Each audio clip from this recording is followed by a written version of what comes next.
நாளிலும் தியானத்துக்காக எடுத்துள்ள வேத பகுதி லூக்கா எழுதின சுவிசேஷம் 13ஆம் அதிகாரம் 4-5 வாசிப்போம். சீலோவாமிலே கோபுரம் விழுந்து 18 பேரை கொன்றதே. சீலோவாமிலே கோபுரம் விழுந்து 18 பேரை கொன்றப்பட்டதே. எருசலேமிலே குடியிருக்கிற மனுஷர் எல்லோரிலும் அவர்கள் குற்றவாளிகளாய் இருந்தார்கள் என்று நினைக்கிறீர்களோ? அப்படி அல்லவென்று உங்களுக்கு சொல்லுகிறேன். அப்படி இல்லை என்று நான் உங்களுக்கு சொல்லுகிறேன். நீங்கள் மனம் திரும்பாமல் போனார் அப்படியே கெட்டுப் போவீர்கள் என்றார். அப்படியே கெட்டுப் போவீர்கள் என்று சொன்னார். இந்த சீலோவாமை குறித்தும் அந்த கோபுரத்தை குறித்தும்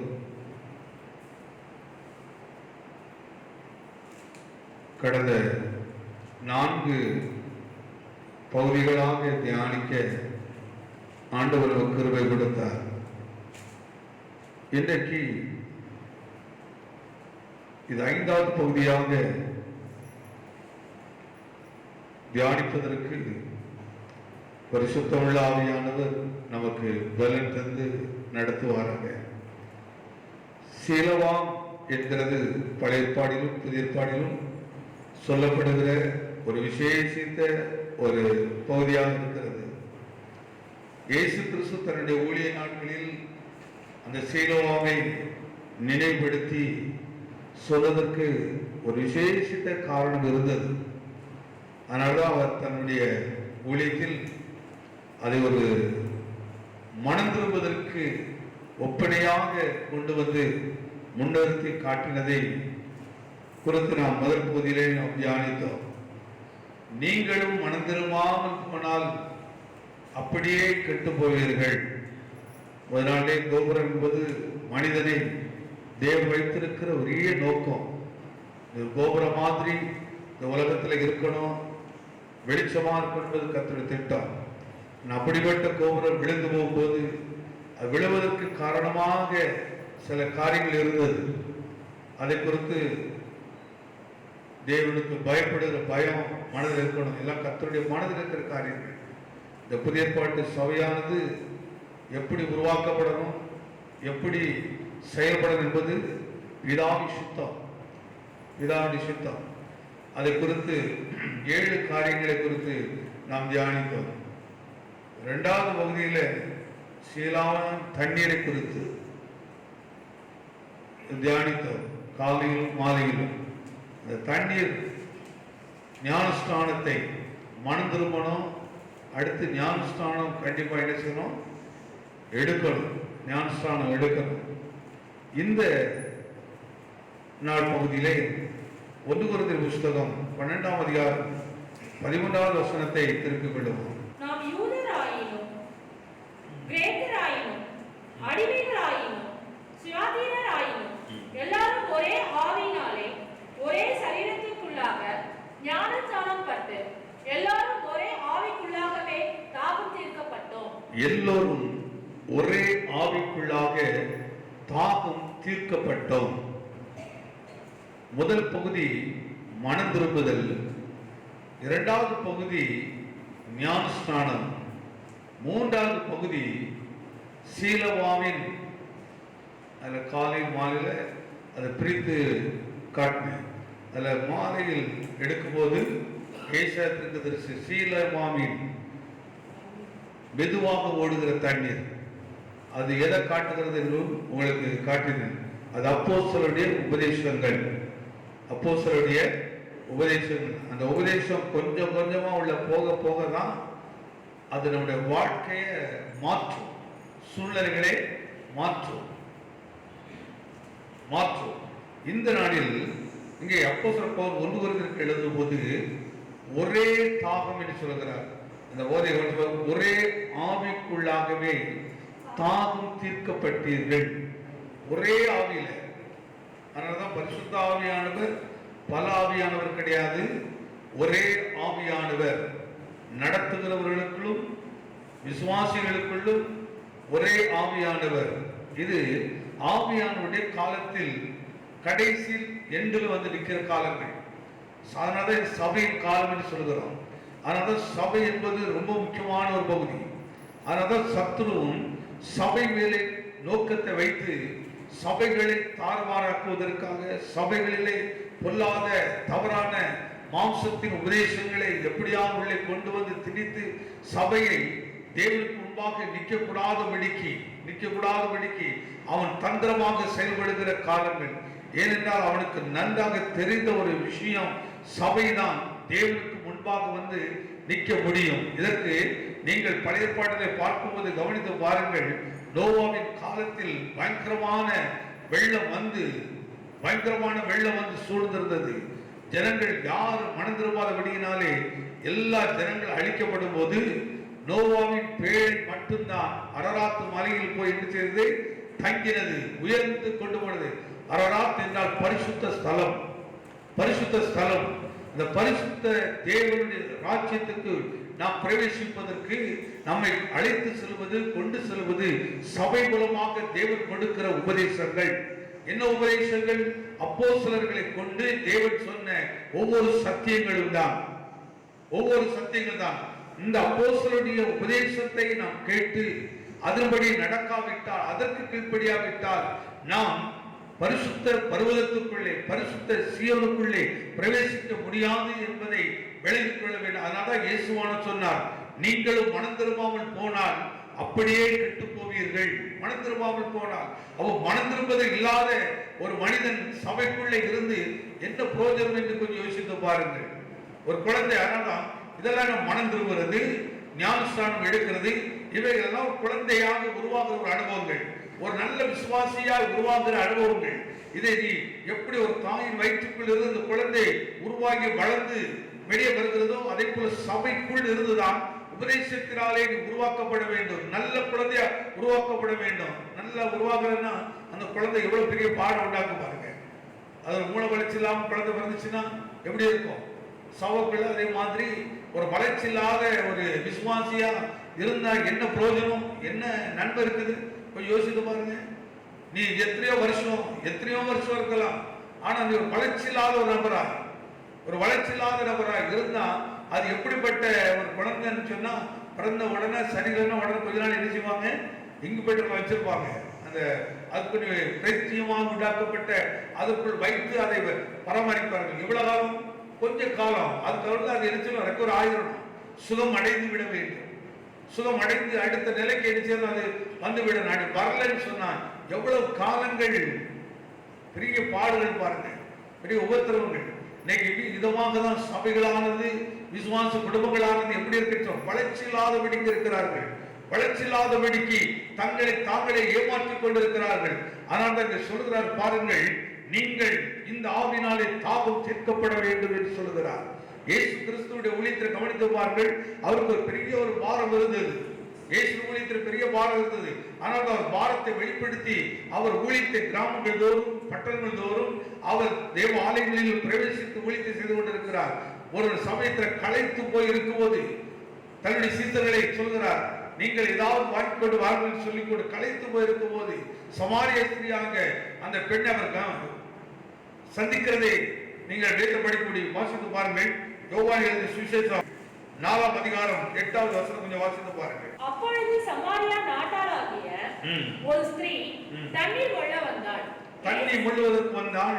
இயேசு அவளை நோக்கி தாகத்துக்கு தா என்றார். யூதர்கள் சமாரியனுடனே சம்பந்தம் கலவாதபடியினால். இங்கே பாருங்கள், இந்த பெண்ணை குறித்து நன்றாக தெரிந்த ஒரு பகுதி, எல்லா கிறிஸ்தவர்களுக்கும் தெரிந்த ஒரு பகுதி. அந்த பெண்ணிடத்தில் இயேசுவான கேட்கிறார், தாகத்துக்கு எனக்கு தண்ணீர் தா என்று கேட்கிறார். ஆனால் அவளே தன்னுடைய தாகத்தை தீர்ப்பதற்காக தான் தண்ணீர் கொள்ளும்படி வருகிறார். ஆனால் அவளிடத்தில் இயேசுவான கேட்கிறார், தாகத்துக்கு தா என்று கேட்கிறார். இப்பொழுது இயேசுவானவர் ஆவிக்குரிய நிலையை அவளுக்கு வெளிப்படுத்தி காட்டுகிறார். ஏனென்றால் அவளுக்குள் இருக்கிறது தாகத்தை தீர்க்காத ஒரு அனுபவம். ஆனால் அவளுக்கு நிறைய விஷயம் தெரியுது. பேசுவதை கவனித்து பாருங்கள். அவர் சொல்லுகிறான், பிதாவை இங்கு தொழுது கொள்ளும் காலம் வரும் என்றெல்லாம் எழுதியிருக்கிறதே. அவர் வரையை குறித்து பேசுறார், மேசியா வருவார் என்று நிறைய சத்தியங்களுக்கு தெரியுது, நிறைய உபதேசங்களும் தெரியுது. ஆனாலும் அவளுக்குள்ள என்ன தாகம் தீர்க்கப்படாதபடிக்கு இருக்கிறது. எல்லாம் சத்தியம் தெரியுது, ஆனாலும் அவர்கள் விட முடியாத பயங்கரமான பாவத்துக்குள் இருக்கிறதையும் அங்கே காட்டுகிறார். ஆனால் இயேசுவான பாருங்கள், அவளிடத்திலே அவள் பாவி என்று சொல்லாதபடிக்கு அவளிடத்தில் தாகத்துக்கு தாய் என்று சொல்லும் போது உடனடியாக அவள் சொல்லுகிற விஷயம், அவள் சொல்லுகிறார், நீ ஒரு யூதனா இருக்கு, நான் சமாரியா. உடனே அவர் எதை குறித்து பேச ஆரம்பிக்கிற, காஸ்ட்டை குறித்து பேச ஆரம்பிச்சிருந்தார். நீ யூதன், நான் சமாரியா, நீ என்கிட்ட வந்து என்ன செய்யலாமா கேட்கலாமா? அங்க உடனே ஒரு ஜாதி அடிப்படையை கொண்டு வந்து அவர் பேச ஆரம்பிக்கிறார். நல்லா கவனித்து பாருங்கள். இன்னைக்கு இப்படிதான் இந்த காரியத்துல ஒரு மனுஷன் எடுத்து அவன் பேசுறான்னு சொன்னா என்ன காட்டுகிறன்னு சொன்னா, அவனுக்குள்ள இருக்கிற ஏதோ ஒரு காரியத்தை அவன் மறைத்து வைத்து வாழ்ந்து கொண்டிருக்கிறான். அதை மறைப்பதற்காக எதை எடுத்து சொல்கிறார்? இயேசுவானவர் அந்த ஆவில விலகி கொண்டு இவள் விட முடியாத பாவத்துக்குள் இருக்கிறார், விட முடியாத பாவத்துக்குள் இருக்கிறார். இருக்கிற இவள் அதை மறைப்பதற்காக தன்னிடத்தை எதை குறித்து பேசுகிறார்? நீ யூத ஜாதி என்று சொல்லுகிறார், நான் சமாரிய சாதி என்று சொல்கிறார். அன்றைக்கு மாத்திரமில்லை, இன்றைக்கும் சபைக்குள் இப்படிப்பட்ட ஒரு அடிமைத்தனம் இருக்கிறது, இப்படிப்பட்ட ஒரு பாவ கிரியைகள் இருக்கிறது. பாருங்க, அவள் அதை குறித்து பேச வேண்டிய இடமே இல்லை, அது குறித்து சொல்ல வேண்டிய இடமும் இல்லை. அவள் கேட்கிறது தாகத்துக்கு தாய் என்று. அவளுக்கு தேவனிடத்தில் கொடுப்பதற்கான அவளுடைய தாகத்தை தீர்க்கிறான அந்த தண்ணீர் இல்லாதபடினாலே தனக்குள் இருக்கிறதை மறைத்து அவள் ஏதோ ஒரு விஷயத்தை பேசுகிறாள். இப்படிதான் தேவனுக்கு எது ஏற்றது, தேவனுக்கு எது பிரியம் என்பதை அதை மறைத்து விட்டு தேவையில்லாத விஷயங்களை எடுத்து வைத்து இதை ஒரு பெரிய பிரசங்கமாக பண்ணி இதை ஒரு பெரிய சத்தியமாக சொல்லி இப்படியாக சபையை தேவனுடைய பர்வதத்துக்கு நேராக உயர்த்தப்பட முடியாதபடிக்கு, தேவனுடைய அந்த சீயோனுக்கு நேராக கடந்து செல்ல முடியாதபடிக்கு சபையை பாதாளத்துக்குள்ளாக, ஜனங்களை பாதாளத்துக்குள்ளாக கொண்டு போகிறதை நாம் விளக்கிக் கொள்ள முடிகிறது. இதை விளக்கிக் கொள்ள முடிகிறது. அநேக விஷயத்தை தெரிந்திருக்கிறார் என்ன பிரயோஜனம்? அவைகளின் படி நடக்காமல், அவைகளின் படி செய்யாமல். அந்த வார்த்தை மீண்டும் படிமா. அப்பொழுது சமாரியா நாட்டாளாகிய ஒரு ஸ்திரீ தண்ணீர் கொள்ள வந்தாள். தண்ணீர் கொள்வதற்கு வந்தாள். இயேசு அவளை நோக்கி தாகத்துக்கு தாய் என்று சொன்னார். யூதர்கள் சமாரியர்களுடனே சம்பந்தம் கலவாதவர்களானபடியால் சமாரியா ஸ்திரீ அவரை நோக்கி, இப்போ அவர் விஷயத்தை எடுத்துட்டு கொண்டு வந்து சொல்கிறார். அர்த்தம் சொல்லுவா. இயேசு அவளுக்கு பிரதியுத்தரமாக, இயேசு அவளுக்கு பிரதியுத்தரமாக, இதான் நம்ம கவனிக்க வேண்டிய விஷயம். இயேசு அவளுக்கு பிரதியுத்தரமாக, நீ தேவனுடைய ஈவையும் தாகத்துக்கு தாய் என்று உன்னிடத்தில் கேட்கிறவர் இன்னார் என்பதையும் அறிந்திருந்தாயானால் நீயே அவரிடத்தில் கேட்டிருப்பாய். அவர் உனக்கு ஜீவ தண்ணீரை கொடுத்திருப்பாய். விசுவாசிக்கிறீங்க? கரணத்தை ஆண்டவராக வெளிப்படுத்தும். இந்த காலையில கர்த்தர் உங்களுடைய தாகத்தை, நாம் ஒவ்வொருடைய தாகத்தை தீர்ப்பதற்காக அவர் ஒரு உடன்படிக்கை பண்ணுகிறார். என் பிள்ளைகளை, நீங்கள் என்னிடத்தில் கேட்கிறீர்களானால் உங்களுக்கு நான் ஒரு காலமும் தாகம் எடுக்காத ஒரு ஜீவ தண்ணீரை நான் உங்களுக்காக வைத்திருக்கிறேன். ஒரு ஜீவ தண்ணீரை உங்களுக்கு ஆயத்தப்படுத்தி வைத்திருக்கிறேன். நீயோ அதை விரும்பாதபடிக்கு, அதை கேட்காதபடிக்கு நீ ஏதோ ஒரு காரியத்தை குறித்து பேசிக்கிட்டு இருக்கிறார். அவள் பேசுற விஷயத்தை கவனித்து பாருங்க. நீ சமாரியானா, யூதனா, இவை தேவையில்லாத விஷயங்கள். இவளை குறித்து சொல்ல வேண்டிய அவசியமே இல்லை. ஐயா இருக்கிறது அல்லது இல்லை என்று சொல்லி இருக்க வேண்டும். ஆனால் தனக்குள் இருக்கிற ஒரு காரியத்தை மறைக்கிறார். பாருங்கள், மறைத்துதான் சொல்லுகிறார். அடுத்து சொல்லுகிறார், இயேசு எப்படி அவளுக்கு வெளிப்படுத்தி காட்டுறார் பாருங்கள். வாசிங்க. அதற்கு அந்த ஸ்திரீ, ஆண்டவரே, மொண்டு கொள்ள உம்மிடத்தில் பாத்திரம் இல்லையே, கிணறும் ஆழமாய் இருக்கிறதே, பின்ன எங்கிருந்து உமக்கு ஜீவ தண்ணீர் உண்டாகும்? இந்த கிணற்றை எங்களுக்கு தந்து நம்முடைய பிதாவாகிய யாக்கோபை பார்க்கிலும் வார்த்தை எவ்வளவு என்ன ஞானமா பேசுற மாதிரி இருக்குது பாருங்க. உடனே என்ன இவன் சொல்றான், மேசியா பத்தி பேசுறான், பிதாவை இன்னும் தொழுதுகொள் காரணம் வரும்னு சொல்லி இருக்கிறது. இவ்வளவு சத்தியம் தெரிஞ்சாங்க, இவ்வளவு சத்தியம் இருக்கு. ஆனா இப்ப தன்னோடு பேசுறது யார் என்பதை கூட விளங்காம, புரிந்து கொள்ளாம எப்படி பேசுறா பாருங்க. இதெல்லாம் அடுத்து பின்னாடி காட்ட பாருங்க. இப்ப சொல்றான், கிணறு ஆழமா இருக்குது, எங்கிருந்து எனக்கு தரப்போறீர் என்கிறார். அதுக்கு இயேசு என்ன சொல்றா பாருங்க. இயேசு அவளுக்கு பிரதியுத்தரமாக, இந்த தண்ணீரை குடிக்கிறவனுக்கு மறுபடியும் என்ன செய்து கொண்டிருக்கோம்? தாகம் உண்டாகும். அதாவது இந்த ஜீவனுள்ள உபதேசத்தை கேட்காதபடிக்கு, மனம் திரும்பாமல், ஞானஸ்நானம் பெறாமல், பரிசுத்த ஆவியை பெறாமல், அதனால திரும்ப திரும்ப சொல்கிறோம், எல்லாரும் அபிஷேகத்தை நிச்சயம் பெறணும். இதை குறித்து நம்ம கிண்டல் பேசுறதோ இதெல்லாம் சரியா இருக்காது. இதெல்லாம் ரொம்ப தெளிவா இருக்குது. வேத படிச்சு பார்த்தீங்கன்னா பரிசுத்த ஆவியானவர் குறித்து அப்போஸ்தலர் நடவடிக்கைகள் ரொம்ப ஆழமா நமக்கு வெளிப்படுத்துது. பொரிந்து நமக்கு ரொம்ப வெளிப்படுத்துது. பவுல் ரொம்ப அழகாக வெளிப்படுத்தி எடுத்து காட்டுறாங்க. ஆனா நிறைய நம்பாத ஆட்களை வேற மாதிரி எடுத்து நிறைய விஷயத்தை பேசுவாங்க. இதை நம்பாத ஆட்கள் இதெல்லாம் பாருங்க, இவட இடத்துல சுபாவத்தை போக எடுத்து காட்டுறாங்க. இந்த சமாரியா பட்டணத்தில் வாழ்கிற இந்த பெண் மணிக்குள்ள இருக்கிற சில சுபாவங்கள் எப்படி இருக்கிறது, அது எப்படி இயேசு வெளியெடுத்து காட்டுறார் என்பதா உங்களுக்கு காட்டுற பாருங்க. இப்போ சொல்லுகிற ஒரு விஷயம் என்ன, ஆழமா இருக்குது. இந்த தண்ணீர் எப்படி எங்களுக்கு கொடுப்பது, இது எங்களுக்கு யார் கொடுத்தது தெரியுமா? அப்ப எவ்வளவு விஷயம் விளங்கி இருக்கிறார் பாருங்க. ரொம்ப நிறைய விஷயம் விளங்கி இருக்கிறார். விளங்கி இருக்கிறதுனால பிரயோஜனம் இல்லை, அதை எப்படி ஆவிக்குரிய நிலைக்கு எடுத்திருக்கிறார், கீழ்ப்படுத்திருக்கார் என்பதுதான் முக்கியம்.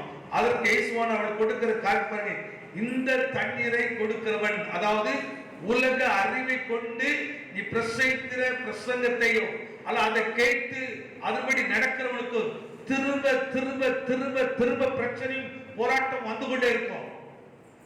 நாளைக்கு வருவா விடுதலை கிடைக்கும், அடுத்த நாள் அதே பிரச்சனை வந்துடும்.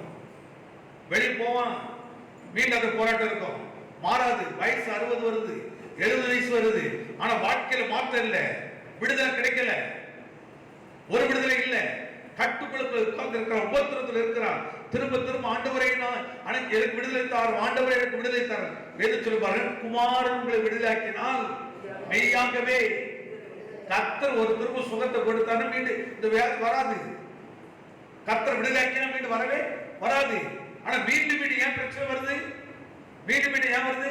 நீ தேவன் கொடுக்கிற அந்த பரிசுத்த ஆவியானவர் கொடுக்கிற ஜீவ தண்ணீரை குடிக்காமல், அதனால்தான் குளிக்கிறது வேற குடிக்கிறது வேற. ஞானஸ்நானம் குளிக்கிற அனுபவம், இது குடிக்கிற அனுபவம்.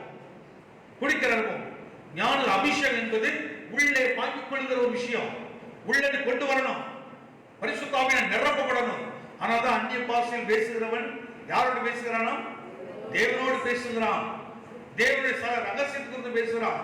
தனக்கு பக்தி விருத்தி உண்டாக்க அபிஷேகம் பெற பெற தனக்குள்ள ஒரு பக்தி விருத்தி உண்டாக்கிட்டே இருக்க ஒரு நிலையில் நிக்காத பாருங்க, வளர்ந்துகிட்டே இருக்கும். அது வளரன்னு சொன்னா சரியான உருவாகாத கரு மாதிரி, குழந்தை மாதிரி. அதை வச்சு நம்ம என்ன செய்யணும், எவ்வளவு காலம், ஒரு குறிப்பிட்ட காலத்தை நமக்கு ரொம்ப போதும் ஆயிடும், ரொம்ப கஷ்டமாயிடும். கரெக்ட் தானே? ரொம்ப சோர்வாயிரும் பாருங்க. ஐயோ ஏன்டா அந்த பிள்ளை பிறந்துச்சு அப்படின்ற மாதிரி ஆயிடும். எவ்வளவு காலங்கள் விசுவாசம் இருந்துட்டே இருப்போம், எவ்வளவு காலம் கேட்படியாத விசுவாசம் இருந்துட்டு இருப்போம். ஒரு விஷயம் சிந்தித்து பாருங்கள். நீ மனம், அதெல்லாம் சொல்றார், மனம் திரும்பாமல் போனால் நீங்களும் இப்படி என்ன செய்வீர்கள், கெட்டு போவீர்கள், கெட்டு போவீர்கள்.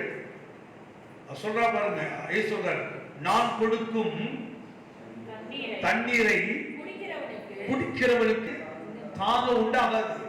இயேசு ஒரு திருப்பு உன் மேல கையை வைத்து உன்னை ஆசீர்வதிச்சிட்டாருன்னா, கர்த்தர் ஒரு முறை உன்னை தொட்டுட்டாருன்னா உன் சரீரத்துல வியாதி குணமாகும், விசாத்திரி அழிக்கப்படும், தரித்திரம் மாறும், எல்லாம் மாறும். நீ திரும்ப திரும்ப கேட்க வேண்டிய அவசியம் இருக்குது. அதனால அடிக்கடி ஒரு பிரச்சனைக்காக ஜெபம் பண்ணா ஒவ்வொரு காலத்துக்கும் ஒவ்வொரு அனுப்பும். சில நேரங்கள் இருக்கிறோம் டெய்லி ஒரு பிரச்சனைக்காக ஜெபம் பண்ணிட்டே இருப்போம். ஏதோ ஒரு குறிப்பிட்ட காலத்தில் கொஞ்சம் கவனித்து பாருங்க, கர்த்தர் என் ஜெபத்தை கேட்டுட்டாரு. இப்ப என்ன திரும்ப நான் நினைச்சு போறதில்ல, நான் இன்னைக்கு விஷயத்துக்காக ஜெபம் பண்ணிட்டேன், இன்னைக்கு கர்த்தர் அந்த ஜெபத்தை கேட்டிருக்கிறாரு, எனக்கு அவர் செய்துட்டாரு. இன்னும் அடுத்த நாள் அதை பத்தி நான் ஜெபம் பண்ணிட்டே இருக்குது, அடுத்த நாள் அதை பத்தி ஜெபம் பண்ணிட்டே இருக்குதுல்ல. இப்ப நான் அதுக்காக ஸ்தோத்திரம் பண்ணிக்கிட்டே இருக்கிறேன், நன்றி மாத்திரம் தான் சொல்லிட்டு இருக்கேன். வளராத குழந்தை என்ன செய்யும், பார்க்கும் போதெல்லாம் கேட்டுட்டு இருக்கிறோம், அப்பா அப்பா அம்மா. நீ வளர்ந்த குழந்தையா வளராத குழந்தையா, வளர்ந்த விசுவாசியா வளராத விசுவாசியா? நான் சொல்ற வசனம் காட்டுகிறது. நீ டெய்லி வந்து யாக்கோபின் கிணத்தில் வந்து தண்ணீரை எடுத்து எடுத்து எடுத்து அவனுக்கு விஷயத்தை காட்டுறாரு காட்டுறாரு.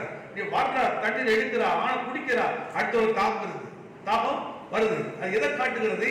இது தேவன் கொடுக்காத ஒரு தாகம், தேவன் கொடுக்காத ஒரு தண்ணீர், தேவன் கொடுக்காத ஒரு ஆசீர்வாதம். அதனால திரும்ப திரும்ப உனக்கு நீ அதை தேட வேண்டி இருக்கிறது. இப்ப இயேசுவானவர் சொல்கிறார், நான் உனக்கு விசேஷத்தை ஒண்ணு வச்சிருக்கிறேன். எதை நம்புறீங்க? இந்த காலையில நமக்கு ஒரு விசேஷமான ஒரு ஆசீர்வாதத்தை வைத்திருக்கிறார். ஒரு விசேஷத்த ஒரு நன்மையை கர்த்தர் வைத்திருக்கிறார். அது எப்படிப்பட்ட விசேஷமான ஒரு நன்மை, எப்படிப்பட்ட விசேஷமான சொல்கிறார், நான் கொடுக்கும் தண்ணீரை அல்வா, நான் கொடுக்கும் தண்ணீரை குடிக்கிறவனுக்கோ ஒரு காலம் தாகம் உண்டாகாது. நான் அவனுக்கு கொடுக்கும் தண்ணீர் அவனுக்குள்ளே நித்திய ஜீவ காலமாய். எப்படி சொல்ல பாருங்க, நான் அவனுக்கு கொடுக்கும் தண்ணீர் அவனுக்கு நித்திய காலமாய் என்ன செய்யுமா? ஊறிக்கிட்டே இருக்குமா. அதுக்கப்புறம் என்ன செய்யுதுங்க? நல்ல படிச்சு பாருங்க எப்படி இயேசுவான பயன்படுத்துறா பாருங்க. இப்போ இருதயத்துக்குள்ள இந்த தண்ணீர் எது? பரிசுத்த ஆவியானவர் காட்டுறாரு. உனக்குள்ள நான் பரிசுத்த ஆவியானவர் கொடுத்துட்டேன்னா, அந்த அபிஷேகத்தை அவன் மேல வச்சுட்டேன்னு சொன்னா, அதை திரும்ப சொல்ற பாருங்க, மனம் திரும்பணும். மனம் திரும்பின பிறகு ஞானஸ்நானம் எடுக்கணும். ஞானஸ்நானம் எடுத்ததுக்கு அப்புறம் பரிசுத்த ஆவியை என்ன செய்யணும்? நிச்சயம் பெறணும். நீ பரிசுத்த ஆவியை பெறலன்னு சொன்னா உனக்குள்ள இருந்து என்னது ஊராது? நித்திய நித்திய ஜீவன், நித்திய ஆசீர்வாதங்கள் உனக்குள்ள வளராது, பெருகாது, அது ஊற்றாக மாறாது. ஆனா சொல், நான் கொடுக்கும் தண்ணீர் உனக்குள்ள எதுதா உண்டாக்குதான்? நித்திய ஜீவன். நித்திய ஜீவன், நித்திய ஜீவ ஊற்றாய், நித்திய ஜீவ ஊற்றாய் இருக்கும் என்றார். அடுத்த வசனம். அந்த ஸ்திரீ அவரை நோக்கி ஆண்டவரே, நான் இந்த வசனத்தை ரொம்ப படிச்சு பார்த்தேன். அவர் பேசுற வார்த்தைனா சாதா படிக்கவும் தெரியல. ஆனா அவளுடைய கவனித்ததை படிக்கும் போது பாருங்க, அவன் தனக்குள்ள இருக்கிற பெரிய பாவத்தை மறைக்கிறதுக்காக தான் அவள் விஷயத்தை பேசுறான். அவள் விஷயத்தை அதனால பாருங்க, அதிக வசனிப்பினால் பாவம் இல்லாமல் போகாது. ரொம்ப பேசுற ஒரு ஆளு பின்னாடி உள்ள ஒண்ணு இருக்குது. ஒண்ணு இருக்கிறதுனால தான் அதை மறைக்கிறதுக்கு தான் அதிகமா பேசுவோம். இதான் ஆவிக்குரிய பிள்ளைகள் விளங்கிடணும். யார் உங்ககிட்ட சும்மா தேவையில்லாம அதிகம் பேசுறாங்கன்னு சொன்னா உள்ள என்னவோ ஒரு விஷயம் இருக்குது. இப்ப யார் இயேசுவானவர் அதை கண்டுபிடிச்சுதான் அவர் பேசுறாரு. எப்படி பேசுறாரு பாருங்க. அடுத்து, அந்த ஸ்திரீ அவரை நோக்கி ஆண்டவரே, எனக்கு தாகம் உண்டாகாமலும். இப்போ அவருக்கு ஆசை வந்துச்சு. இப்போ அவருக்கு ஒரு ஆசையை இயேசு உருவாக்கி, நான் கொடுக்கிற தண்ணீரை குடிச்சிட்டேன்னா அது உள்ள போய் உன்னை என்ன செய்யும்? ஒரு நாளும் தாங்க எடுக்காம உனக்குள்ள ஊதுகிறது. நீனே இப்ப யார பாருங்க, ஜீவ ஊற்றா மாறுகிறார். கவனிச்சு பாருங்க. அதுக்கு முன்னாடி டெய்லி வந்து எரிச்சோம். கிராமங்கள்ல தான் அதெல்லாம் தெரியும். கிராமத்துல இருந்து சில இடத்துல கொஞ்சம் தூரமா இருக்கும் கிணறு. அந்த கிணறுல போய் அவங்க நினைச்சிடும், டெய்லி 10-15 குடம் தண்ணீர் போய் எடுத்து வந்து வீட்டில் ஊற்றணும். சில 2 குடம் 3 குடம் வச்சு தண்ணீர் எடுப்பாங்க. அந்த மாதிரி இந்த பெண் இந்த ஊரை விட்டு வெளியே வந்து யாக்கோபு வெட்டி கொடுத்த கிணத்துல வந்து தண்ணீர் எடுக்கிறார். இப்ப அவளுக்கு ஒரு அழகான சத்தியத்தை சொல்லிக் கொடுக்கிறார். அழகான கீழ்ப்படுதலை கற்றுக் கொடுக்கிறார். அவளுக்கு ஒரு மன திரும்புதலை கற்றுக் கொடுக்கிறார். மன திரும்பலன்னா எல்லாம் கெட்டு போவீர்கள். இதான் இயேசுவின் உபதேசம். இப்போ இவள் கெட்டு போகக்கூடாது என்பதற்காக மன திரும்புதலை அவள் எவ்வளவு ஆழமா கொடுக்கிறார்கள். இவளுக்குள்ளே இருக்கிறது இப்பொழுது எப்போது தாகம் எடுக்கிறவரை மன திரும்புதல். மன திரும்ப எவ்வளவு சத்தியம் அறிந்திருக்கிறாரா சொன்னேன். நான் பாவியன்கிட்ட புறஜாதி கிடையாது. புறஜாதி கிடையாது. இவன் நிறைய விஷயம் தெரிஞ்சிருக்கிறார். மேசிய வரையிலாமல் தெரிஞ்சு வச்சிருக்கிறார். நல்ல தெரிஞ்சு வச்சிருக்க விஷயம். ஆனா இவனுக்குள்ள தேவனுக்கு சம்பந்தமே கிடையாது. அப்படிப்பட்ட ஒரு நபர் வாயினாலே கர்த்தர் எப்படி பேச வைக்கிறார். ஸ்திரீ அவரை நோக்கி, ஆண்டவரே, எனக்கு தாகம் உண்டாகாமலும் நான் இங்கே கொண்டு கொள்ள வராமல் இருக்கும்படி அந்த தண்ணீரை எனக்கு தர வேண்டும் என்றார். இயேசு அவளை நோக்கி, நீ போய் உன் புருஷனை இங்கே அழைத்து கொண்டு வா. உன்னுடைய புருஷனை இங்கே அழைத்து கொண்டு வா. கேட்ட கேள்வி என்ன கேட்டார்? மறுபடியும் முண்டுக்குள்ள வராதபடிக்கு உம்முடைய நீ சொன்னீரே, நான் கொடுக்கும் ஜீவ தண்ணீரை ஒருத்த கொடுத்தால் மீது தாகம் எடுக்காதுன்னு சொன்னீரே, அந்த தண்ணீரை எனக்கு இப்ப தர வேண்டும்.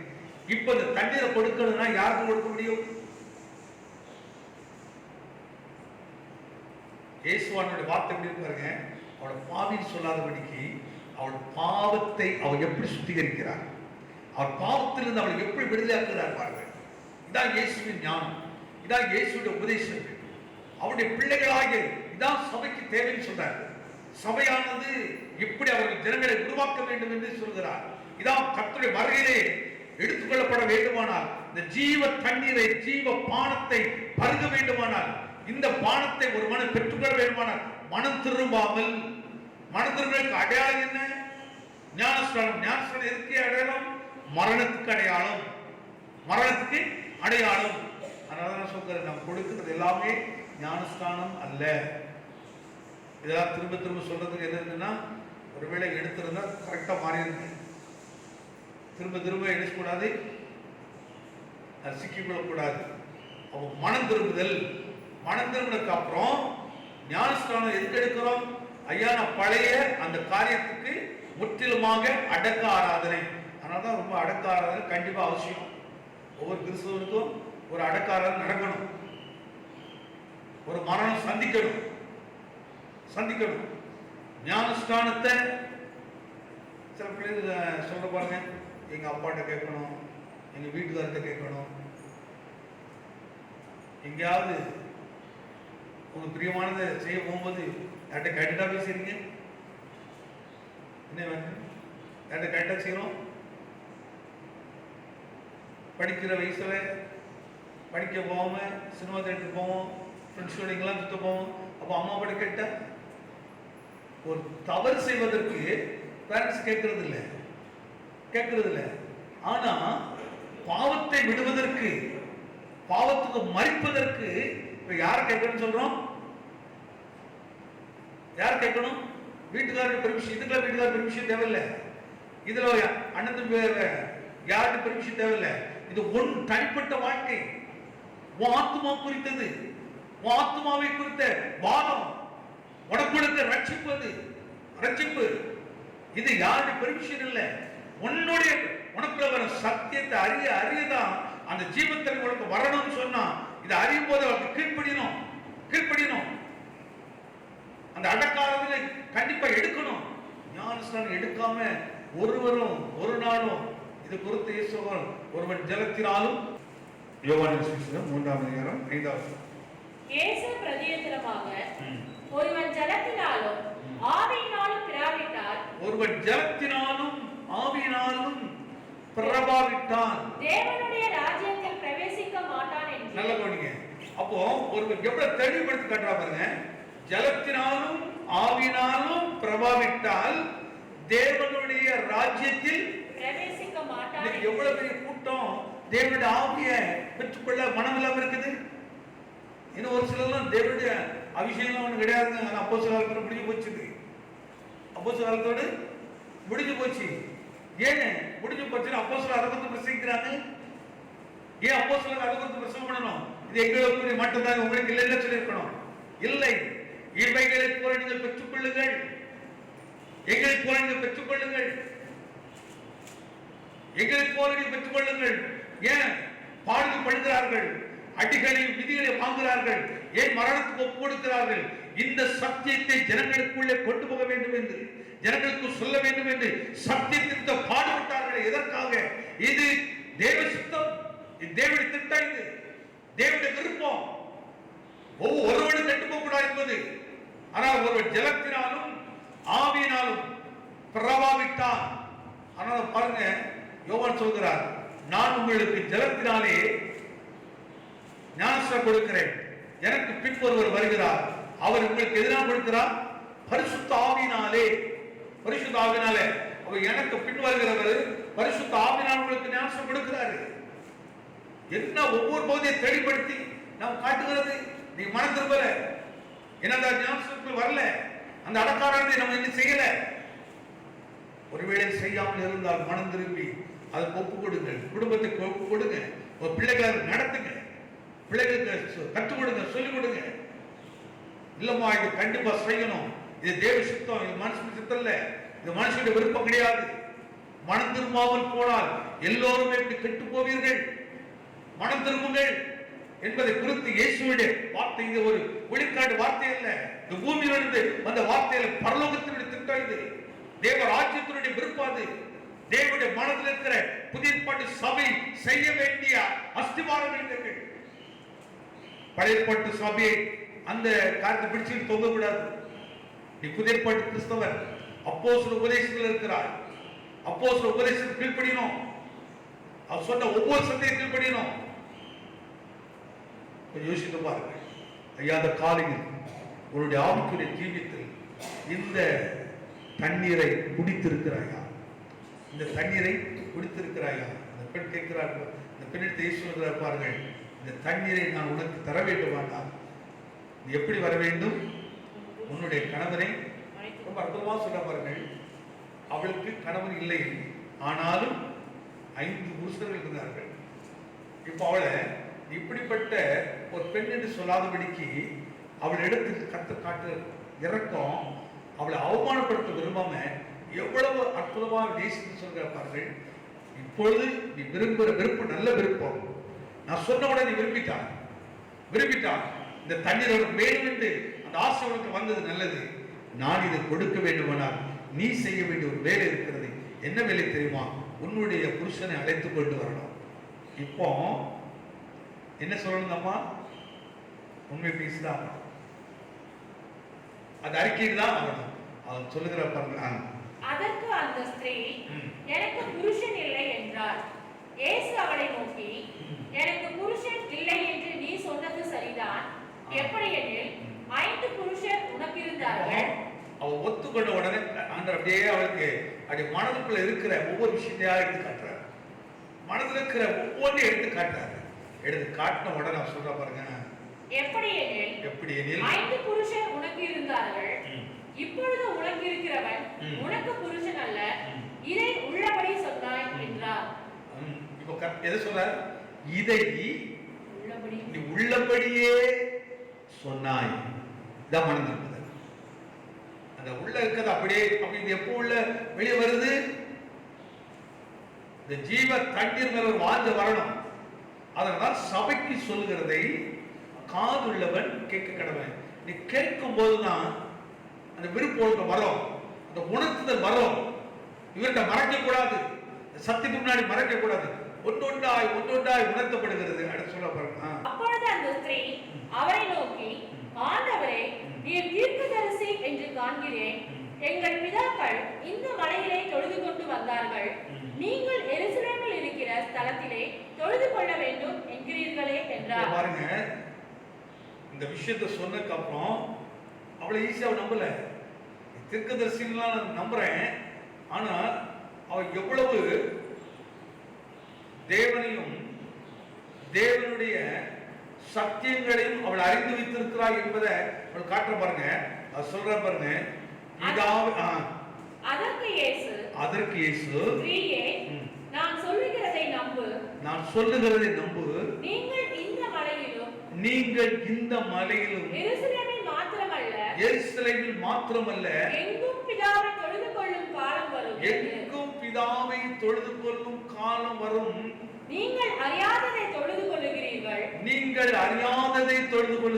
நாங்கள் அறிந்திருக்கிறதை தொழுது கொள்ளுகிறோம். நல்ல கவனிங்க, என்ன சொல்றாரு? அறியாததை ஜீவத்தை மனம் திரும்புதல் இல்லாத அறியாமை, ரட்சிப்பில்லாத அறியாமை, மனம் திரும்பி ஞானஸ்தானத்தை கீழ்ப்படியணும் என்கிற கீழ்ப்படிதல் இல்லாத ஒரு அறியாமை, கீழ்ப்படிந்து கிறிஸ்துவை பெற வேண்டும் என்கிற அறியாமை, இவை எதுவுமே இல்லாமல் இவர்கள் என்ன செய்கிறார்களாம்? தொழுது கொள்கிறார்களாம். இவர்கள் தொழுது கொள்கிறார்களாம். அடுத்த வசனம். ஏனென்றால் ரட்சிப்பு யூதர்கள் வழியாய் வருகிறது. ரட்சிப்பானது யூதர்களுடைய வழியாய் வருகிறது. உண்மையாய் தொழுது கொள்கிறவர்கள் பிதாவை ஆவியோடும். இப்போ அவர் ஒரு கேள்வி கேட்டாங்க, நீ யூதனாய் இருக்க சமாரிய ஸ்திரீயிடத்தில் வந்து தாகத்துக்கு தாய் என்று கேட்கலாமா? அவ கேட்ட ஒரு கேள்வி. அதுக்கு இயேசுவான பதில் சொல்கிறார், ரட்சிப்பானது இந்த வழியாக தான் வர வேண்டும். இந்த வழியாக தான் வர வேண்டும். தேவனிடத்தில் யூதன் என்று கிரேக்கன் என்று கிடையாது. ஆனா இந்த வழி கர்த்தர் வைத்திருக்கிறார். அந்த வழியை கர்த்தர் வைத்திருக்கிறார். இந்த வழியாக தான் வர வேண்டும் சொல்கிறார். யூதர் உண்மையாய் தொழுது கொள்கிறவர்கள் பிதாவை ஆவியோடும் உண்மையோடும் அடுத்து காட்டுற பாருங்க. இப்போ பிதாவை தொழுது கொள்ளணும், எப்படி தொழுது கொள்ளணும்? ஆவியோடும் உண்மையோடும். இப்ப இந்த ஆவி எங்க இருக்கிறது? ஆவி கொடுக்கிறது யாரு? கர்த்தராகிய இயேசுவே. அவர்தான் அதான் யோசிச்சு சொல்கிறார், எனக்கு பின் ஒருவர் வருகிறார், நான் உங்களுக்கு ஜலத்தினாலே ஞானஸ்நானம் கொடுக்கிறேன், ஆனா அவர் உங்களுக்கு பரிசுத்த ஆவியினாலே உங்களுக்கு என்ன செய்வார்? ஞானஸ்நானத்தை கொடுப்பார். அப்போ பரிசுத்த ஆவி ஸ்நானம், அது தாகம் தீர்க்கிறது. அந்த ஆவியார் ஒரு மனுஷனுக்கு வரும்போது பாருங்கள், இந்த உலக தாகம் வராது, உலகத்துக்கு குறித்து பெரிய ஆசைகள் வராது, இதுக்கு பின்னாடி ஓடணும் என்னெல்லாம் வரவே வராது. அந்த இந்த தாகம் உனக்கு தீர்க்கப்பட்ட உடனே பாருங்க, இந்த பரிசுத்த ஆவியார் உள்ளவன் ஆனதான் மானானது நீரோடையை வாஞ்சித்து கதறுது போல என் ஆத்துமா உண்மையே. நமக்கு அந்த தாகம் வரணும், அந்த வார்த்தை வரணும். ஆண்டவரே அதனால பாருங்க, பரிசுத்த ஆவியை பெறாத ஒரு விசுவாசிகள் இருக்கக்கூடாது பாருங்க. எல்லாரும் பரிசுத்தாய் பெற்றுக்கொள்ளணும், விரும்பணும். அதுக்காக ஆண்டவர்கிட்ட நிக்கணும். ஆண்டவரே தாகமா வந்து நிக்கிறேன், நீரே பரிசுத்தாவை நிரப்போம். பரிசுத்தாவை பெறல, ஞானஸ்நானம் பெறல, நீ பரலோகத்துக்கு போக முடியாது. இதான் சத்தியம். இது என்னுடையது அல்ல, வேதம் சொல்லுகிறது, தேவ திட்டம் இது. புதிய ஏற்பாட்டு சபை மூலமாய் கர்த்தர் வைத்த காரியங்கள் இதெல்லாம் மறைச்சு பேசுறது இல்ல, ப்ளீஸ் பண்ணி பேசுறது இல்ல. இது சிஸ்டத்துக்குள்ள உள்ளது கிடையாது. இது பரலோக சிஸ்டம், இது தேவனுடைய ராஜ்யத்தில் உள்ள சிஸ்டம் இது. இதை ஒவ்வொரு மனிதரும் பெற்றுக்கொள்ளலாம். அப்போ பரிசுத்தாவி பெறணும்னு சொன்னா சுத்திகரிப்பு ரொம்ப அவசியம். சுத்திகரிப்பு ரொம்ப அவசியம். இப்போ இயேசுவானவர் அவரோட பேசி அவரை சுத்திகரிக்கிறார். ஆனாதான் இயேசுவானவர் அப்படியே இதெல்லாம் பேசி முடிச்ச உடனே ஊருக்குள்ள போறான், அங்க போய் எல்லாரும் சொல்றான், சீசன்ல வர்றாங்க. உடனே அவன் கேட்கிறாங்க, அவன் சொல்றாப்பா எனக்கு இப்போ இருந்தாலும் போனவன் நினைக்கிறாங்க, என்னது யாரும் கொடுத்துட்டாங்க. ஏன்னா இயேசுவானவர் வாங்குறதுக்கு வரல, அவர் கொடுக்கிறதுக்காகவே வந்தார். இப்ப அவர் மனதில் இருக்கிற விஷயத்த, அந்த தாகத்தை ஒரு பெண்மணிக்காரன பாருங்க, ஒரு பாவி மனம் திரும்பினா பரலோகத்தில் என்ன உண்டாகுமா? அப்போ நம்ம குடும்பத்துல நம்ம தெரிந்த இடத்துல எத்தனை பேர் ரட்சிப்புக்காக நம்ம வேலை செஞ்சிருக்கோம். அபிஷேகம் பெற்ற பின்பு நம்மள சும்மா இருக்க முடியாது. பரிசுத்தாவி பெற்றதுக்கு அப்புறம் நம்மள சும்மா இருக்க முடியாது. ஆத்துமா உனக்குள்ள ஆவியார் தூண்டிட்டே இருப்பாரு. ஐயோ பாரு, இந்த மகனை பாரு, இந்த மகளை பாரு, இந்த வாலிபனை பாரு, இந்த வாலிப சகோதரியை பாரு, அவளோட பேசு உன்னை பேச வச்சுக்கிட்டே இருப்பாரு. அவர் பேசுற வார்த்தை ஒவ்வொரு பாருங்க. இயேசுவானவர் அந்த தண்ணீரை எப்படி கொடுத்தாரு? உடனே அவ எடுத்துப்படி பாக்குறா. யாக்கோபு கிணறு இருக்கும், அந்த கிணத்துல இருந்து எடுத்து கொடுப்பாரு அப்படின்னு. அங்க இருக்குது அண்ணன் கேட்கிறா, ஒவ்வொருத்துல கயிறு இல்ல, பக்கெட் இல்ல அப்படிலாம் சொல்லிட்டு இருக்கிறா.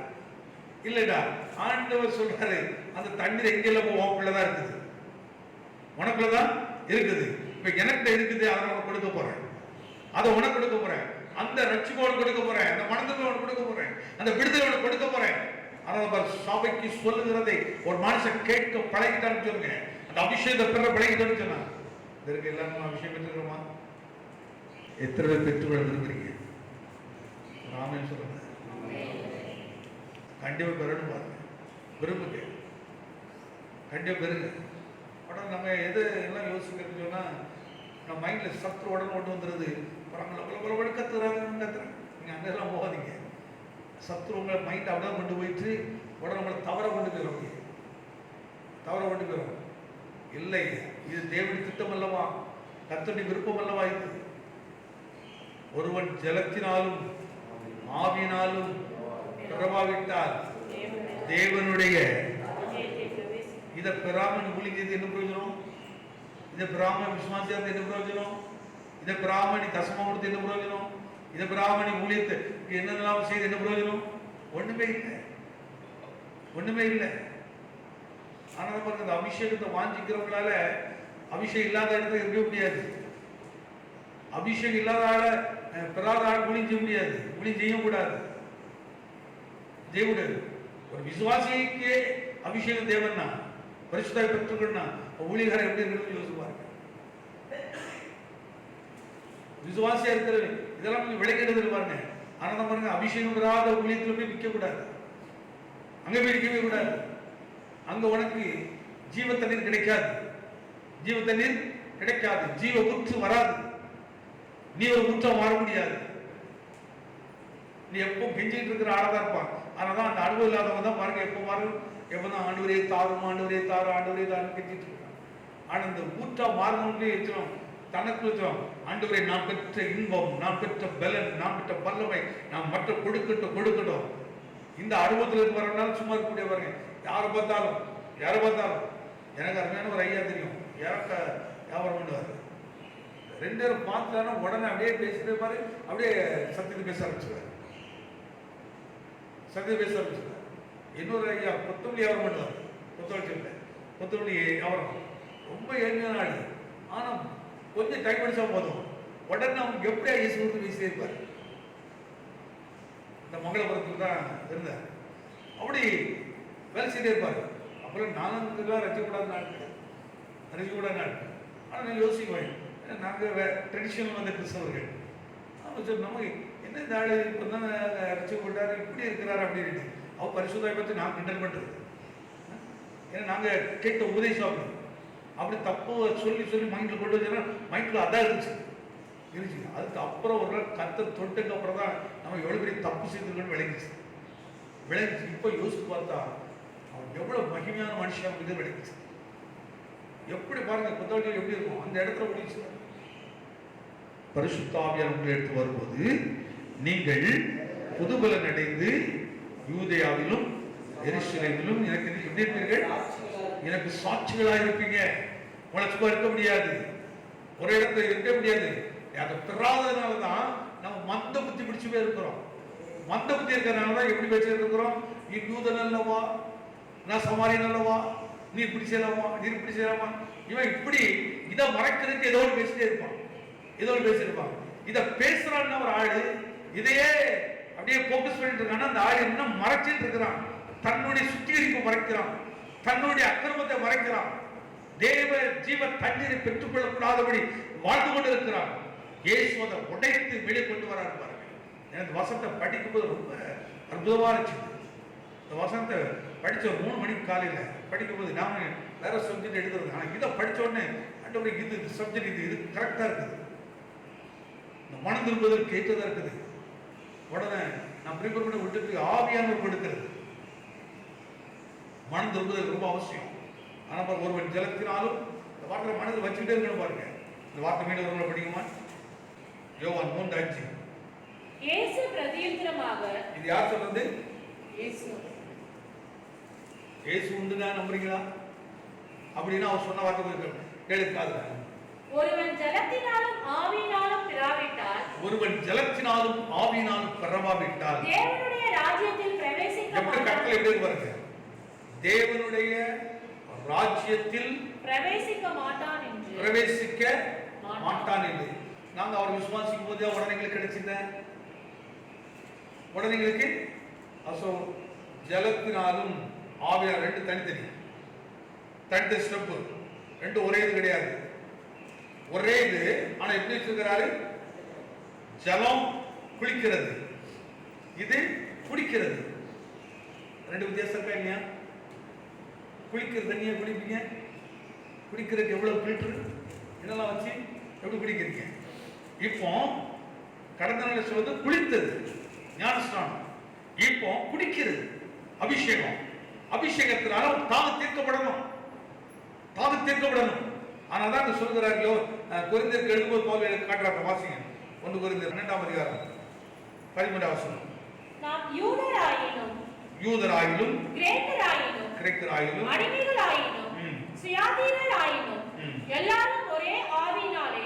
யார் பாருங்க எப்படி கொண்டு வர பாருங்க, ஒரே நீ யூதனா இருக்கலாம், கிரேக்கனா இருக்கலாம், அடிமையா இருக்கலாம், சுயாதீனம் உள்ளவனா இருக்கலாம்,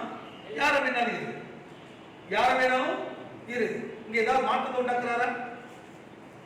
ஒரு மாற்றத்தை கூட கொடுக்கல. நீ யூதனா இரு, கிரேக்கனா இரு, அடிமையா இரு, யார வேணாலும் இரு. ஆனா எல்லாத்துக்கும் தேவை ஒண்ணு இருக்குது. என்ன சொல்றாங்க, ஒரே ஆவியினாலே ஒரே சரீரத்திற்குள்ளாக ஞானஸ்நானம் பண்ணப்பட்டு எல்லாரும் ஒரே சொல்றா பாருங்க, எல்லாரும் ஒரே ஆவி உள்ளார்கள். எதை காட்டாரு? எல்லாரையும் அப்போஸ்தலர் என்கிற ஒரே உபதேசத்தினாலே, ஒரே சத்தியத்தினாலே, ஒரே வழியிலே அவர் நம்ம நடத்துறாரு. அதை மீண்டும் ரொம்ப தெளிவா புலப்படுத்துறாதீங்க, ரொம்ப தெளிவா சொல்ற பாருங்க. நான் 11 நாம் யூதராயினும் கிரேக்கராயினும் அடிமைகளாயினும் அடிமை. இது நிறைய ப்ராப்ளம் இருக்குது. இதெல்லாம் என்னச்சது? மொத்த யூதன் கிரேக்கன் அடிமை இப்படிலாம் இருக்குது. இப்போ இயேசுவானவர் அதை எடுத்து எப்படி காட்டல பாருங்க. அடிமையானாலும் சுயாதீனராயினும், என்னது? சுயாதீனமானாலும் எல்லாரும் ஒரே ஆவியினாலே ஒரே சரீரத்திற்குள்ளாக ஞானஸ்நானம் பண்ணப்பட்டு. இப்போ இந்த ஒரே சரீரம் எதை காட்டுறாரு? சபை காட்டுறாரு. எதை காட்டுறாரு? சபை. இந்த சபைக்குள்ள யார் வேணாலும் இருக்கலாம். யூதனா இருக்கலாம், கிரேக்கனா இருக்கலாம், அடிமையா இருக்கலாம், சுவாதீனம் உள்ளவனா இருக்கலாம், யாரா வேணாலும் இருக்கலாம். ஆனா யாரா இருந்தாலும் ஒரே ஆவியினாலே. கொஞ்சம் கவனிச்சு பாருங்க.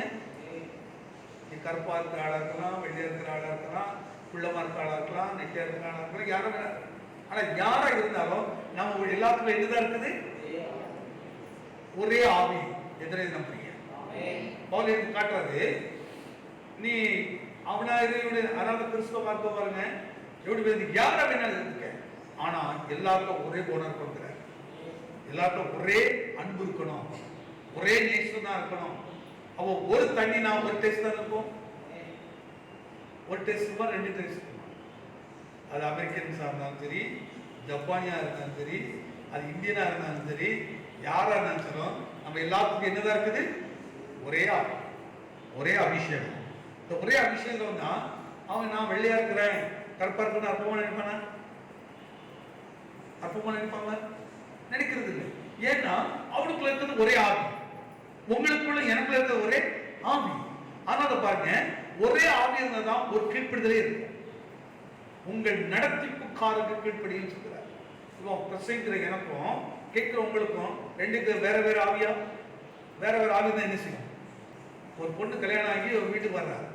வந்த உடனே என்ன நடக்குது? எங்க அப்பா வீடு மாதிரி இல்லை, நீங்க என்ன ஆச்சு? இது என்ன ஆவி?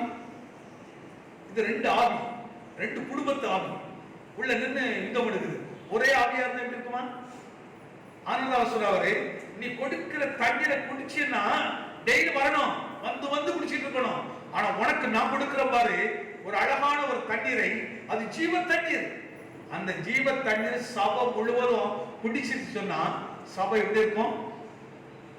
பரம எருசலேமே பரலோகம் விட்டிறங்குதே, அலங்கார மணவாட்டியா அழகாக ஜொலித்திடுதே.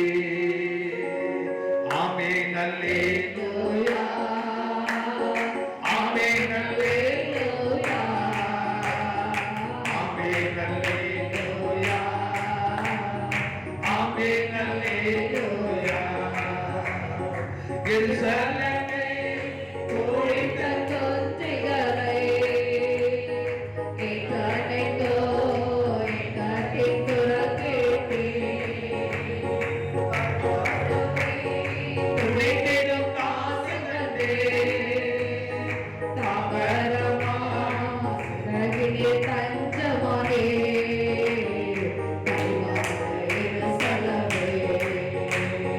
பரிவான எருசலேமே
பரலோகம் விட்டிறங்குதே.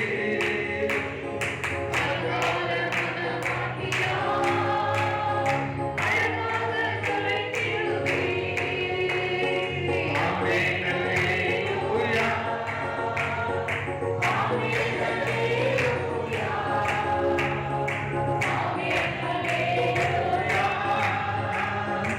ஆமென், அல்லேலூயா. இந்த அபிஷேகம் பெற்ற ஆளு ஒரு வீட்டுல போனா அந்த வீடு எப்படிப்பட்ட வீடா வரும்? அங்க அலறல் இருக்காது, துயரம் இருக்காது. கொஞ்சம் யோசித்து பாருங்க. கல்யாணம் ஆகி ஒரு வாரம் ஆகல, அதுக்குள்ளே பாஸ்டர் போய் நிற்பாங்க. ஐயா என் புருஷன் இப்படி பண்றாரு, ஐயா என் மனைவி இப்படி பண்றா, ஐயா என் மருமகா இப்படி பண்றா. நிற்கிறாங்களா இல்லையா? இது காரணம் என்ன? மனம் திரும்பாத கிறிஸ்தவம், மனம் திரும்ப ரட்சிக்கப்படாத குடும்பங்கள், அபிஷேகத்தை பெறாத ஜீவியம். ஆனா வெளியே பார்க்க யாரு? பக்திமான்கள், நீதிமான்கள், எல்லாம் தெரிஞ்ச ஆள். எல்லாம் தெரிஞ்ச ஆள் எப்ப தெரியும்? நீ ஒரு வீட்டுக்கு போனதுக்கு அப்புறம் தான் தெரியும் அங்க எப்படி இருக்கிறாங்க. உன் வீட்டுக்கு வர்றவங்களுக்கு எப்படி நடத்துறாங்கிறது தான் தெரியும். உன் வீட்டுக்கு வர்ற ஆளை எப்படி நடத்துறா, வர்ற பொண்ணை எப்படி நடத்துறா, எப்படி கவனிக்கிறா, அதை வச்சுதான் தெரியும். நீ வீட்டுக்கு வர்ற வந்திருக்கிற பொண்ணு சரியா கவனிக்கலன்னு சொன்னா உனக்குள்ள என்ன கிடையாது? ஜீவ தண்ணீர் இல்லை, ஜீவ ஊற்று இல்லை, உனக்குள்ள கெட்ட ஊற்று இருக்குது. மனம் திரும்பல. ஆனால் சொல்கிறார், உன் குடும்பம் விழுந்து போக கூடாதுங்கிறார். நீ கோபுரமா இருக்கணும், கோபுரமா இருக்கணும், ஆண்டவர் சாட்சியா இருக்கணும். பெரிய கோபுரத்தை கெட்டி வைக்கிறது இல்லை. எங்க ஊர் சைடுல பார்த்தீங்கன்னா நிறைய கோபுரம் இருக்கும், பெரிய பெரிய பெரிய கோபுரமா இருக்கும். அது பெரிய காம்படிஷன். அந்த ஊரோட நம்ம கோபுரம் 3 அடி உயரம். இந்த கோபுரத்தை அவர் சொல்ல வருது. அவர் ஒன்று ஆவிக்குரிய கோபுரம், சாட்சியா இருக்கணும். நீங்கள் யூதாவிலும் எருசலேமிலும் எனக்கு எப்படி இருப்பீர்கள்? சாட்சிகளாக இருப்பீர்கள். பரிசுத்தாவியார் வந்துட்டாருன்னா எப்படி நடத்துவார்? அதனால தான் இயேசுவை பார்த்த உடனே யோவான் சொல்ல பாருங்க, இதோ உலகத்தின் பாவத்தை சுமந்து தீர்க்கிற தேவ ஆட்டுக்குட்டி. நிறைய பேருக்கு ஞாபகம் கொடுக்கிறாரு. நிறைய பேர் வர்றாங்க, அப்படி மனம் திரும்பி வர்றாங்க, கொடுக்குறாரு. சில ஆள் மனம் திரும்பாத ஆள்லாம் இருக்கிறாங்க. அவங்கள பார்த்து பிரியன் பாம்பு குட்டிகளே அந்த ஞாபகம் தான் எடுத்து வராங்க. எங்க வராங்க? சரி 10ல் 11 நம்மளும் எடுத்து போயிடலான்ட்டு அப்படி கூட வர்றாங்க. ஆனா ஆவில கூட கண்டுபிடிக்கிறாரு, நீ பிரிய பாம்பு குட்டி, மனம் திரும்பாத ஆளு, மனம் திரும்பாத ஆளு. சும்மா வந்து நினைச்சுக்கிறார். நிறைய பேர் கொடுக்கிறாரு. ஆனா ஒரு சிலர் பார்த்து சொல்ற பிரியன் பாம்பு குட்டிகளே அப்படிங்கிறாரு. மனம் திரும்பலன்னா நீ பிரிய வஞ்சிக்கிற ஆவி, உன்னோட வஞ்சக கிரிய உள்ள இருக்குது. ஆனா இயேசு வருவது பாருங்கள். ஏன்னா இயேசுவானது பிதா சொல்றாரு, வாண்ட வருவார் ஐயா, உலகத்தின் பாவத்தை சுமந்துக்கிற இயேசு வருவாரு, அவருக்கு ஞானஸ்நானி கொடுக்கணும். ஏன்னா அவர் தான் பரிசுத்த ஆவினாலே கொடுக்கிறவர். அவர் கேட்கிறாரு, எப்படி நான் அடையாளத்தை கண்டு கொள்றது? அப்போ சொன்னாரு, நீ ஞானஸ்நானம் கொடுக்கும் போது கரையில் இருந்து ஏறி வரும்போது, ஜலத்திலிருந்து ஏறி கரைக்கு வரும்போது யார் மேல பரிசுத்தாவியானவர் புறாவை போல இறங்குறாரோ அவர் தான் உலகத்தின் பாவத்தை சுமந்து தீர்க்கிற தேவ ஆட்டுக்குட்டி ஒரு அடையாளத்தை கட்டுறாரு. ஆனால்தான் யோவான் பாருங்க, எப்பெல்லாம் இயேசு பார்க்கிறாரு உடனே சொல்லிடுவாரு, உலகத்தின் பாவத்தை சுமந்து தீர்க்கிற தேவ ஆட்டுக்குட்டி சாட்சி. இயேசுவான பிராக்டிகல் தான் செய்தான் செய்ய சொல்றாரு, தான் செய்தான். அப்போ ஏன்னா அவருக்குள்ள பரிசுத்தாவி இல்லையா? ஏன் அவருக்கு பரிசுத்தாவி தேவைப்படுச்சது? அப்போ அடையாளங்கள் காட்டுறாரு பாருங்க. யோவானுக்கு காட்டுறாரு, அவர் ஜலத்துல இருந்து அப்படி வெளியே வர்றாரு ஞானஸ்நானம். ஆனாதான் முழுக்க ஞானஸ்நானம்ங்கிறது ஜீவனுள்ள வார்த்தை, ஜீவன வார்த்தை. தெளிப்பு ஞானஸ்நானம் எடுத்து வச்சு ஏமாத்துக்கலாம் இருக்கக்கூடாது. ஏமாத்துறதுனா நீ பரலோகத்துல போக முடியாத தெளிவான அடையாளங்கள். எந்த சூழலும் போக முடியாது. ஒருவர் ஜலத்தினாலும் ஆவினாலும் பிறவாவிட்டால். ஆனால் சொல்கிறாரு, நீங்களும் மனம் திரும்பாமல் போனால் இத மாதிரி இந்த கோபுரங்கிறது ஒரு மாயான பொல்லாத ஒரு சத்தியத்தை கோபுரம் மாதிரி கட்டி வச்சுக்கிட்டு அந்த நம்பி அதுக்கு கீழே இருப்பாயனா அது ஒரு விழுந்து போகும். அன்னைக்கு ஒரு நசுக்கி போட்டோம். அதை காட்டுறாரு, அதான் இயேசு காட்டுறாரு. நீ இதை நம்பிட்டு இருக்கிற பொய்யான ஒரு விஷயத்தை பிடிச்சிட்டு நம்பிட்டு இருக்கிறா, மனம் திரும்பிற அப்படிங்கிறார். ஒருவேளை இன்றைக்கு காலையில எங்கிருந்து கேட்டுட்டாலும் சரி, நீ ஏதோ ஒரு மாய்மாலமான ஒன்று பிடிச்சி அதை நம்பி அது கீழே இருக்கலாம். அது ஒரு நாள் விழும். அன்றைக்கு நீயும் கெட்டு போவாய், விழுந்து செத்து போவாய். அதனால சொல்கிறார், அவர் பாவியில் நீ நினைக்காதீங்க, நீங்களும் மனம் திரும்பாமல் போன அப்படியே கெட்டு போவீர்கள், அப்படியே கெட்டு போவீர்கள். காலையில் நம்ம அக்கறையோடு சொல்கிறார், தேசத்தோடு சொல்கிறார், ஐயா இன்னைக்கு நான் மனம் திரும்பட்டும், நீங்க விரும்புங்க. இயேசுவானது ஞானஸ்நானம் கொடுக்கிற அவசியத்தை தான். ஆனால் இங்க யோவான் சொல்றார், இப்படி பாதரிச்சியை அவிழ்ப்பதற்கு நான் பாத்திரனே இல்ல ஐயா, நான் என்ன தகுதி எனக்கு இருக்குது. ஆனால் சொல்றாரு, இப்படி எல்லா நீதியையும் நிறைவேற்றுவது தேவ சுத்தம், தேவனுடைய சுத்தம். மனம் திரும்ப ரொம்ப அவசியம். ஏன்னா இப்ப கடைசி காலத்தில் உட்கார்ந்துட்டு இருக்கிறோம். இன்றைக்கும் மனம் திரும்பாம போனா உங்க பிள்ளைகளுடைய நிலைமை எப்படி இருக்கும் யோசிச்சு பாருங்க. நீங்க கீழ்ப்படியலாம், உங்க பிள்ளைகளுடைய நிலைமை எப்படி இருக்கும்? அவர் நாமும் கீழ்ப்படுத்த பிள்ளைகளை அதை நடத்தணும், குடும்பத்தை நடத்தணும்.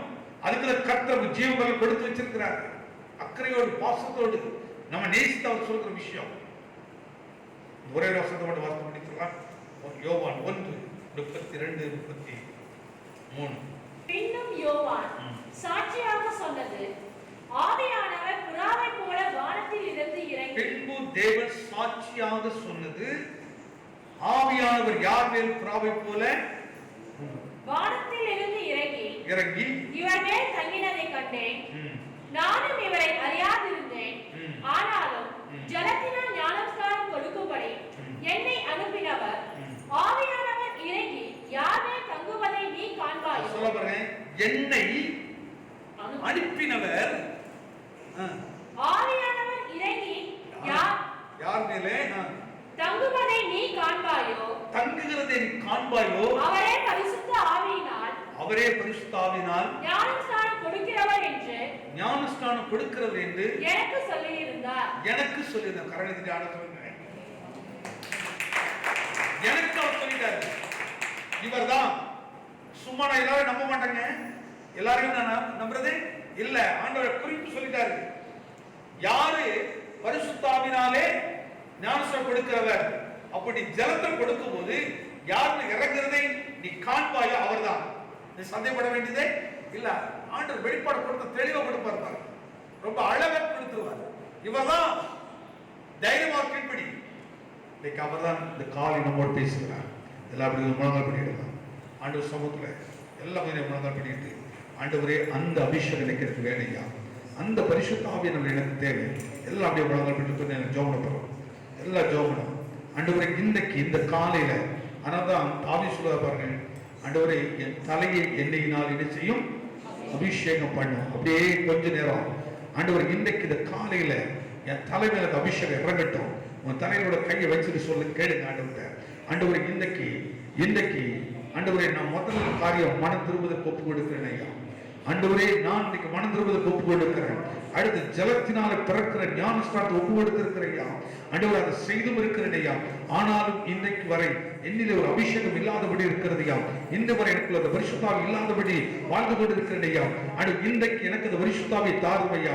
அன்றைக்கு இயேசு எவ்விதமாக, இயேசு எப்படியாக அதை பெற்றாரோ அதே போல எனக்கு வேண்டாம். அப்போஸ்தலர்கள் எப்படி பெற்றாரோ அதே போல எனக்கு வேண்டும். அதனால் தாவீது சொல்லும்போது பாருங்கள், என் தலையை எண்ணெயினால் அபிஷேகம் பண்ணோம். எண்ணெயின் அபிஷேகமே ஒரு பெரிய விஷயம் சொன்னா, பரிசுத்த ஆவியானவருடைய அபிஷேகம் எவ்வளவு பெரிய விஷயம் பாருங்க. உங்க தலைமையில கையை வச்சு கேளுங்க, ஆண்டவரே இன்னைக்கு அந்த பரிசுத்த ஆவியானவர் வேணும் ஆண்டவரே, அதை நான் விரும்புகிறேன் ஆண்டவரே. ஒருவேளை இதுவரை விரும்பாமல் இருந்திருக்கலாம், இதுவரை நான் கவனிக்காம இருந்திருக்கலாம். இன்றைக்கு இந்த காலை வேளையில என் மேல அபிஷேகத்தை வையும் ஆண்டவரே. அபிஷேகம் ஒரு பெரிய மாற்றத்தை உண்டாக்கும். பரிசுத்த ஆவியானவர் தாகத்தை தீர்க்க பாருங்கள்.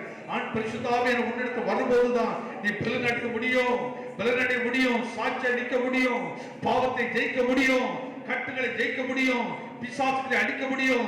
ஆண்டவரே இன்னைக்கு அந்த பரிசுத்த ஆவி எனக்கு வேண்டும், ஆண்டவரே எனக்கு வேண்டும். தலையில கையை வச்சு கேளுங்க, இந்த தலைமுறை எனக்கு அந்த அபிஷேகத்தை வையும் ஐயா. ஆண்டவரே தலைமையில அந்த அபிஷேகத்தை வையும்.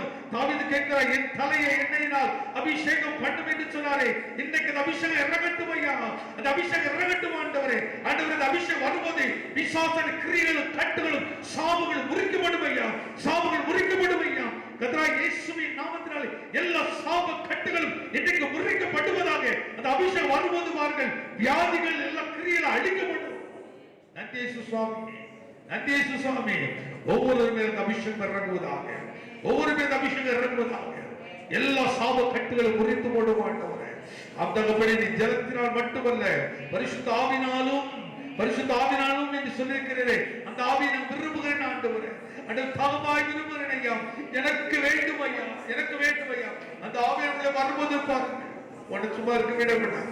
அந்த சமாரிய ஸ்திரீக்கு அவர் சொன்ன விஷயம் அதுதான், நான் உனக்கு ஜீவ தண்ணீர் கொடுக்கிறேன். வாண்டெடுத்து அப்படியே ஒப்பு கொடுக்க முடியல. ஆண்டவரே நீர் எனக்கு வேண்டும் ஐயா, உம்முடைய ஆவி எனக்கு தேவை ஐயா. என்னை அந்த ஞான ஸ்நானத்தினாலே நிரப்பும். பரிசுத்த ஆவியானவர் இருக்கிற ஞான ஸ்நானத்தை நிரப்பும்.